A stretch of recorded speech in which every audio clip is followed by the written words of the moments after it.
talking about staggering losses. Staggering losses.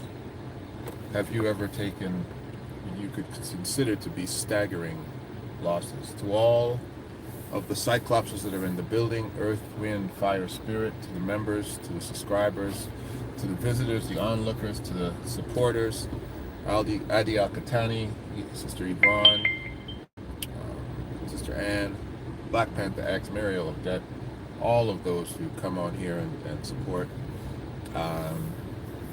Sometimes I just have to sum up the passion to come on every morning and whenever else. I'm coming on later on this week too with some serious things, but I just had to talk about staggering losses today. And what bothers me the most, I think, is that when we become the victims of each other. Good morning, my brother. There's no greater staggering loss that an individual can suffer. And I start here simply just to bring everybody on side with the same, something that a lot of us can embrace with the same type of intensity.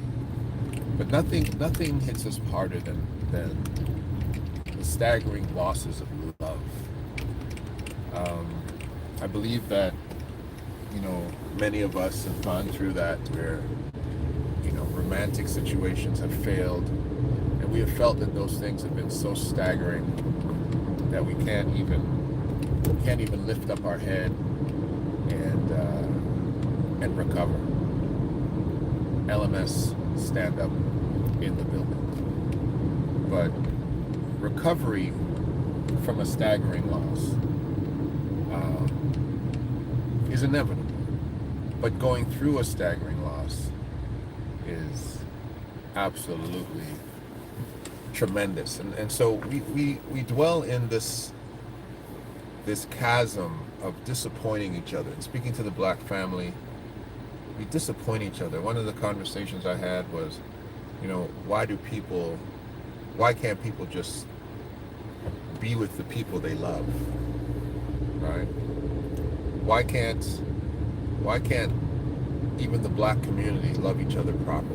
Why can't the Black family love each other properly? The statistics of divorce, of relationship abandonment in our community alone is staggering. It's a staggering scenario. And this is not men abandoning women per se, and I'm not going to jump on the percentage of women that abandon their own relationships.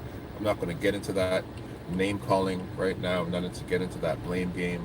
I'm just going to say that it is so disappointing that we as a community, in our family nucleuses, cannot stay together. We can't love each other properly. We can't love each other long enough for our children to get past elementary school ages. Most times, you know that? You know how terrible that is to know that this amazing woman in your life, this amazing man in your life, this relationship will not last past conception to the point where your children get out of 6th grade most of the time. And then we want to take this inability to love each other and then superimpose that on a community and say that we have the capacity or the right to go out there and build a world. Man, I think of Demona. I think of these Black people from Chicago almost 50 years ago who decided that they needed to revisit and reclaim their ancestry, their Hebrew ancestry. And they took their pilgrimage all the way, found themselves eventually in Israel. And imagine being there for 50 years. I equate it to loving somebody for 50 years. Loving your heritage, loving your nation, loving the land, loving the sky above you, loving the historicity around you for 50 years and it not loving you back. For 50 years, dedicating, dying, giving blood, and it not loving you back. I don't think anything could be more painful, is to love something that doesn't love you back.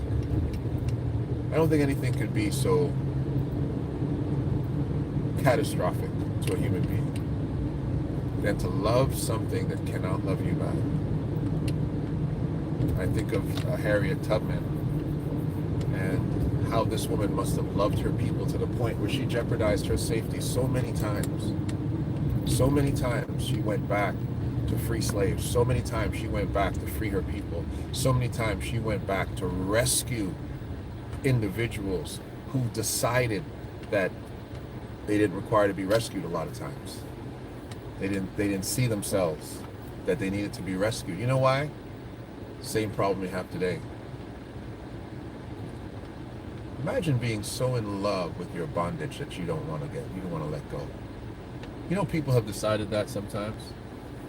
People have chosen the accoutrements of the plantation over actual love. You know, one of the greatest and the most saddest things I see right now online sometimes is to see, and I'm not gonna talk about the whole Kevin Samuels value, the high value men, high value women thing. I'm not gonna talk about that, but I'm gonna say that it is very disappointing that so many black women have decided that it is much better to stay in the comforts of convenience than to take a risk on the sacrifice of loving something, because they're afraid that love isn't enough. I had a pastor. He doesn't call himself a pastor anymore, but he told me years ago. He says, "Man, love isn't enough."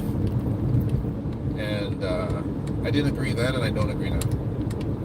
Because let me tell you something. Whether it's love for your nation, whether it's love for your melanin complexion, whether it's love for your children, whether it's love for your family, let me tell you something. Love is all you get. Love is all you get. The only thing you have the right to do, the only thing you have the right to have is L-O-V-E. Love is all you get. Some of you will never get enough wealth. Some of you might never own a home, never own a business. Some of you might never rise over the poverty line. Some of you might never leave your neighborhood, might never leave your nation. Some of you will never change the world. Some of you will die, and even the obituary will forget your name, because you're not guaranteed any of those things. Love is all you get. And if love is not enough, then John 3:16 is a lie. And John 3:16, for those who don't know that scripture well, God so loved the world that he gave his only begotten son. That's whosoever believes on him will not perish, but have everlasting life. If love is not enough, the scripture says God is love. If love is not enough, God himself doesn't exist. Sometimes love is all you get. And it is a terrible thing for individuals to plot a course of life based on things that do not include love. It's great to have the potential to say, I can go to this country, I can build a life, but I really love where I'm from. I really love my neighborhood. I really love everything, but I'm just gonna go work it out over there and figure it out. It's terrible in life to say, you know what, I'm in love with this person, but this person just treats me so good. They do all the things I need. They're so sensitive, and if I left them, I would lose this and I would lose that. But I don't really love them like I love them. That's a tragedy, my friends. And if love is not enough for you, what kind of life will you live? You might wake up in the future and say, well, you know, I'm glad I made that decision because, you know, I'm able to pay my bills, and I'm able to do this, and I'm able to do that. But I remember asking me a question one time, and I said, listen, would you rather be married to your best friend for 50 years. I think I said it like that. Or have the love of your life for 1 year. Absolute love of your life for 1 year. Your best friend, you guys know, you're friends, you're strong friends, but they're not the love of your life. But would you rather have that best friend for 50 years or the love of your life for 1 year? And I ask people that question. I'd like you to ask yourself that question. And the answer to that question tells you where you stand. Tells you what kind of mentality you have. Tells you what's important to you. When many people examine what's going on with these Israelites, these Hebrews in Dimona, this is what they say to them. Why would you go through all of that? Put yourself through all of that. Like, why go through all that in a country that doesn't like you, doesn't want you there? Their answer is, because I love the place. I'm Israel. I'm a Hebrew. My love is here. That's their answer. Their answer isn't, oh, Israel's going to take care of me and I'm going to have this and I'm going to have that. They have American passports. Excuse me for that. I didn't put my phone on Do Not Disturb again. They have American passports. They can go back to America and figure their life out, maybe. No worse than what's happening for some of them who don't have access to. This is not all of them. It's 131 of them who the government has said we won't give you citizenship.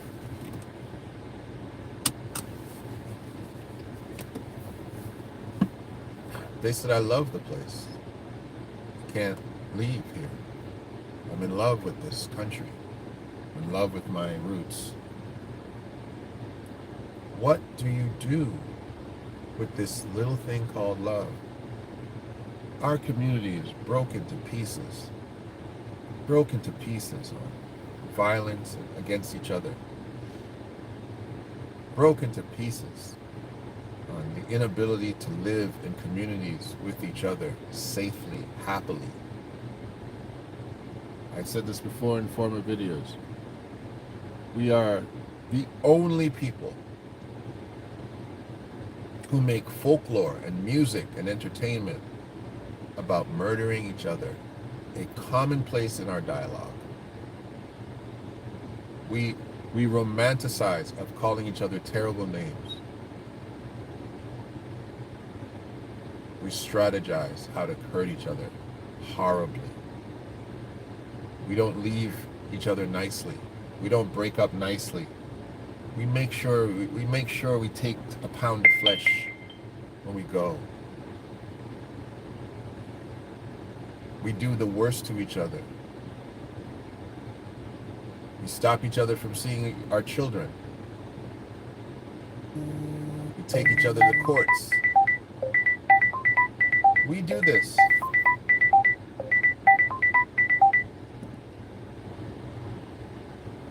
We do this. We're the ones doing it to each other for the most part. I can't understand it. I really can't understand it. And we still say, black is beautiful. I love my people. Still do all that. Still have all this richness of our culture. And we hate each other. God says it like this.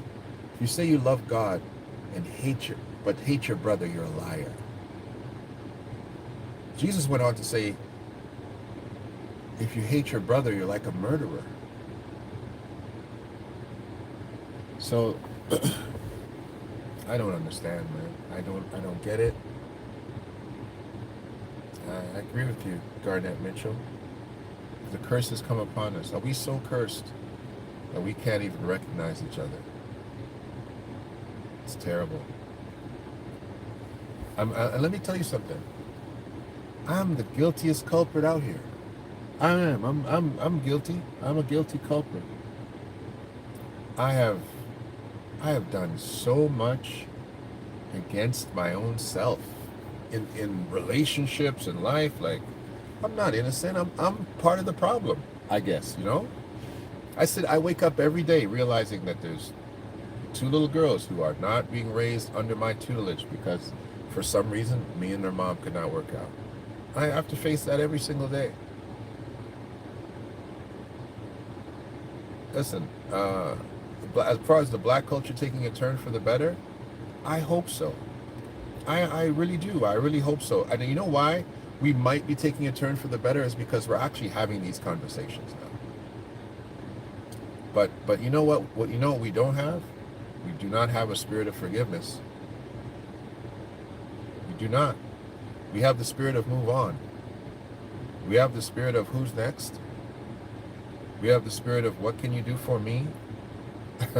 We do not have the spirit of restoration, reconciliation. We don't have the spirit of sacrificial, unrelenting, unconditional love. We don't have that in our community. We don't. And when we do find it, of course we revere it because it's so rare.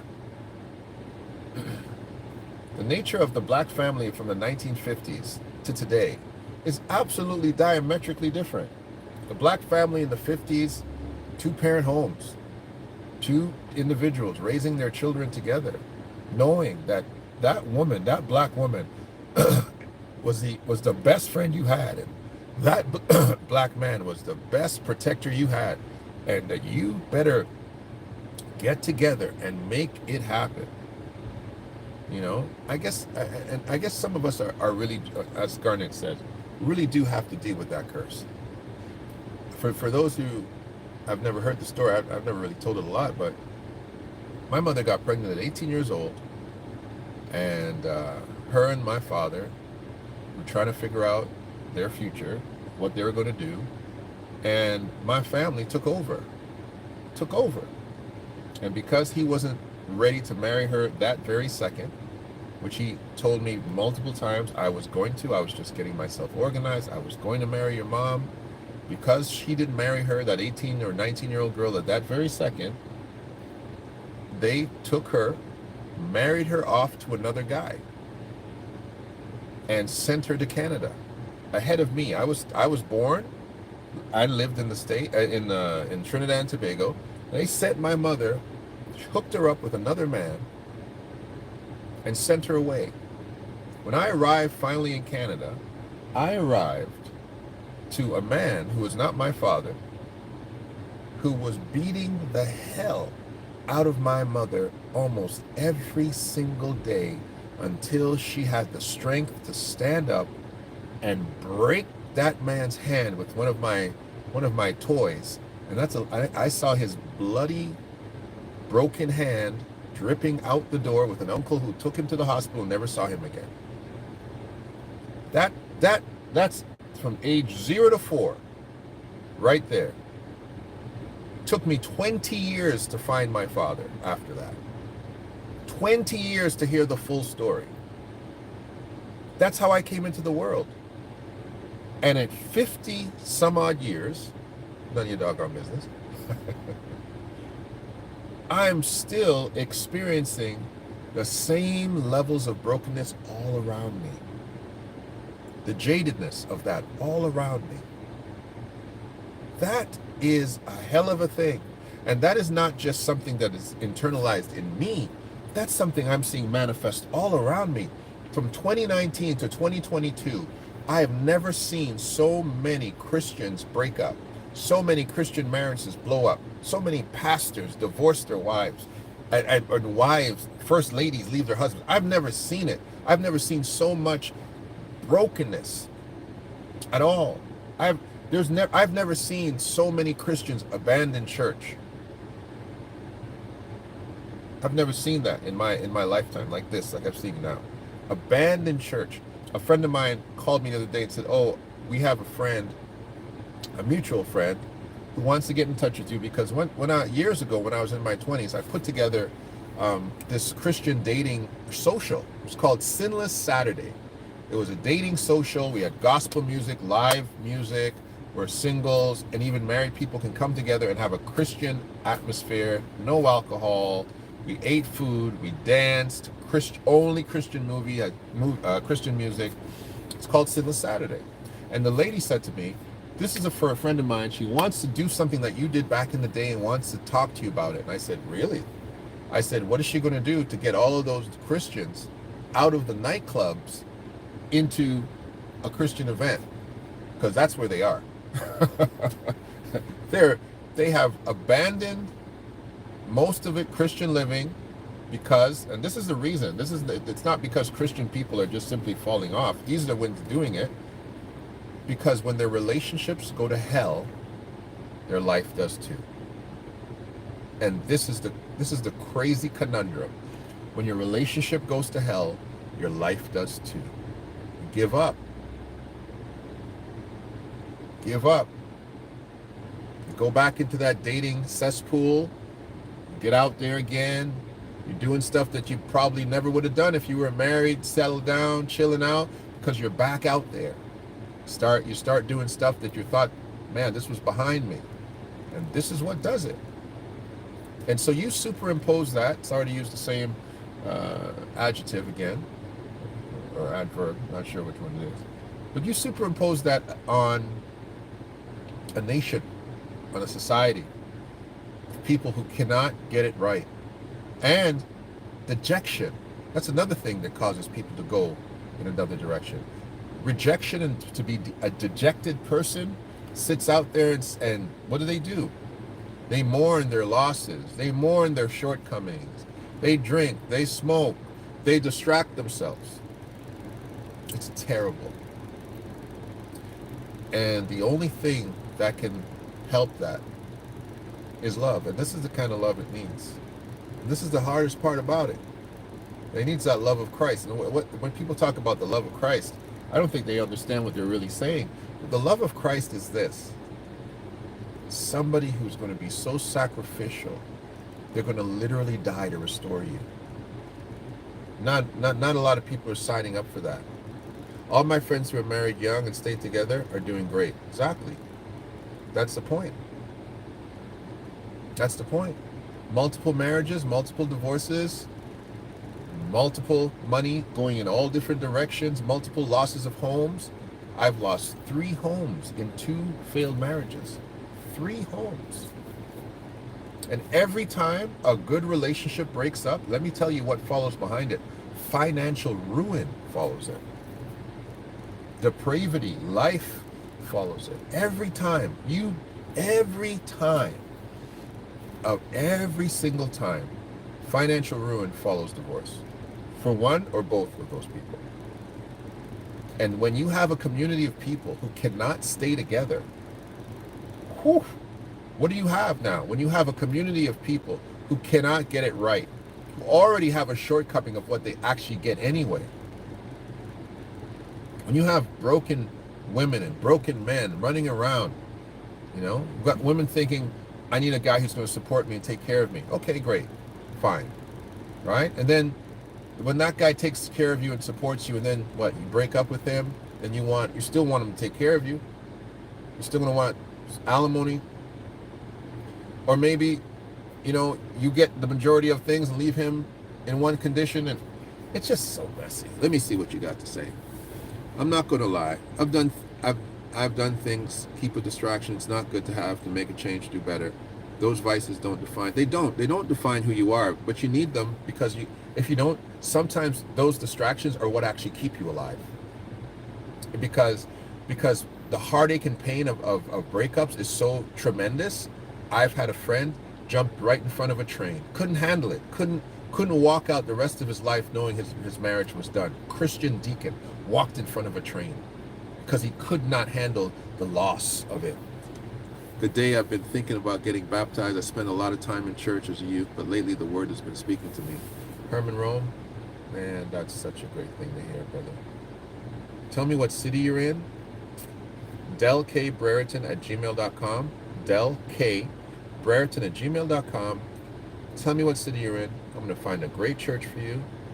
I'm going to find a community of men that you could look into, and I'm going to make sure that that decision is guided the right way. Nothing more painful than heartbreak. You're in Chicago? Okay. Let me get some stuff organized for you right now. I'm going to talk to my peoples and I'm going to organize some stuff for you in Chicago. I have one pastor for sure.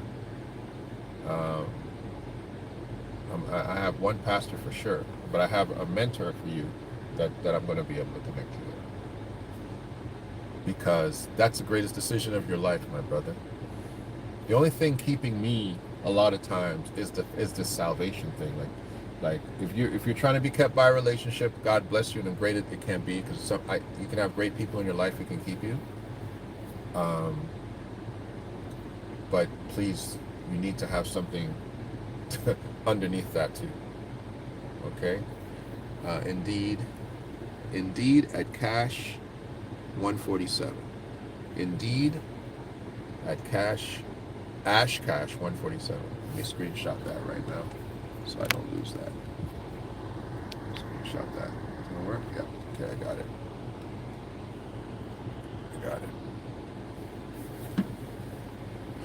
Ladies and gentlemen, I just wanted to come and say that we have a love problem in our community. Please do not choose the world over your heart. Do not choose temporary benefits over your heart. Do not choose a hamburger and fries over your heart. Do not choose somebody helping you build your business because they're a good assistant over your heart. Don't do that.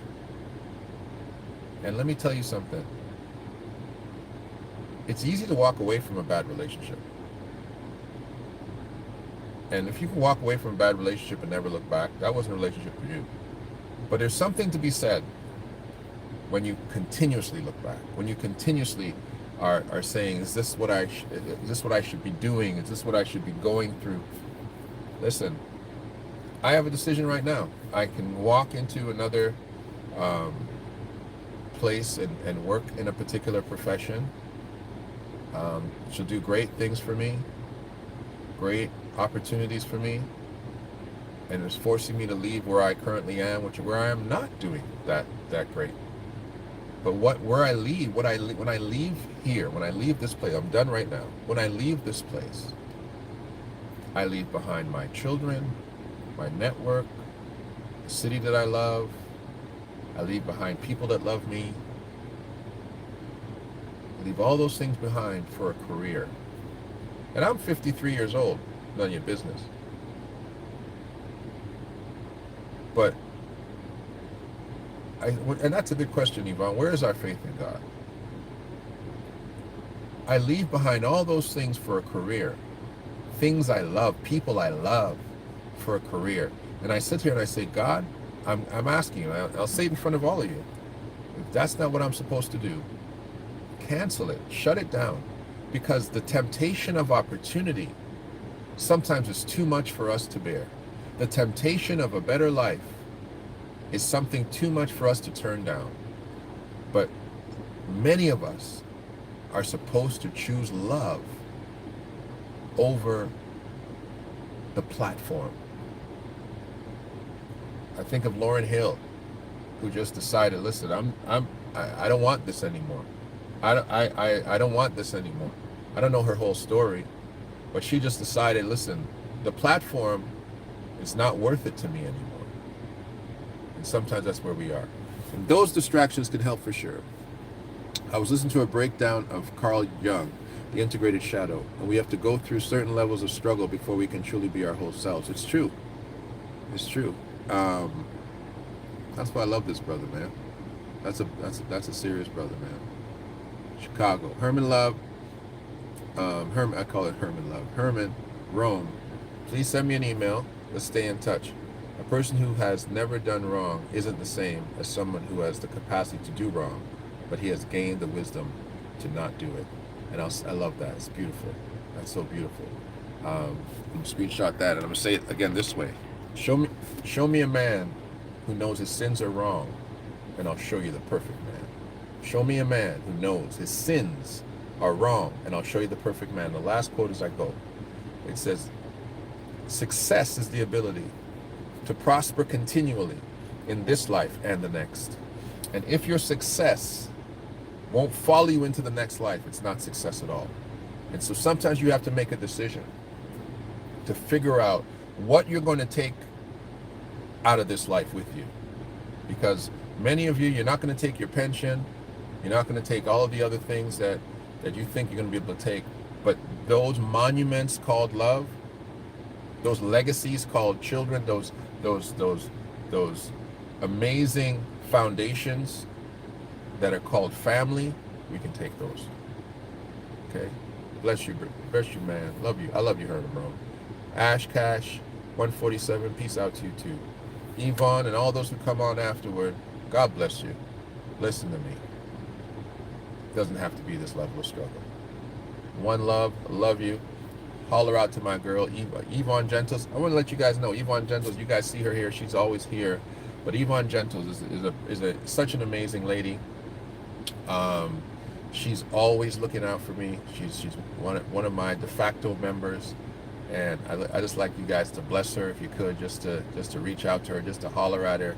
Yvonne Gentles, just a senior woman of the faith, always praying me up, and I appreciate you very much. God bless you. God bless your husband, and God bless your family. I'll talk to you guys later, and love, peace, and hair grease.